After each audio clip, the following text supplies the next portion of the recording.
নেত্রকোনায় যুব ও ক্রীড়া মন্ত্রণালয়ের উদ্যোগে শিশু কিশোরদের ক্রীড়া প্রতিভা অন্বেষণে আয়োজিত নতুন কুড়ি স্পোর্টস 2026-এর উদ্বোধনী অনুষ্ঠান অনুষ্ঠিত হয়েছে। প্রতিনিধি গোলাম কিবরিয়া জানান, শনিবার 2 মে বিকালে নেত্রকোনা আধুনিক স্টেডিয়াম মাঠে জেলা প্রশাসন আয়োজিত ভার্চুয়ালি নতুন কুড়ি স্পোর্টস 2026-এর শুভ উদ্বোধন করেন প্রধানমন্ত্রী তারেক রহমান।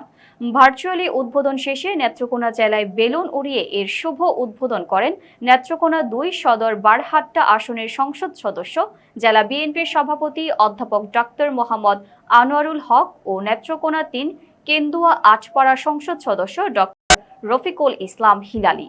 এ সময় উপস্থিত ছিলেন নেত্রকোনা জেলা প্রশাসক ভারপ্রাপ্ত আরিফুল ইসলাম সর্দার, পুলিশ সুপার তরিকুল ইসলাম, জেলা পরিষদ প্রশাসক অ্যাডভোকেট নুরুজ্জামান নুরু সহ অন্যান্যরা। এতে তৃণমূল পর্যায়ের 12 থেকে 14 বছর বয়সী শিশু কিশোরদের মধ্য থেকে প্রতিভাবান খেলোয়াড়দের খুঁজে বের করে জাতীয় ও আন্তর্জাতিক পর্যায়ে দক্ষ ক্রীড়াবিদ গড়ার লক্ষ্য নিয়ে কাজ করছে যুব ও ক্রীড়া মন্ত্রণালয়। পরে নেত্রকোনা সদর ও বারহাট্টা উপজেলার খেলোয়াড়দের অংশগ্রহণে এক ফুটবল ম্যাচ অনুষ্ঠিত হয়।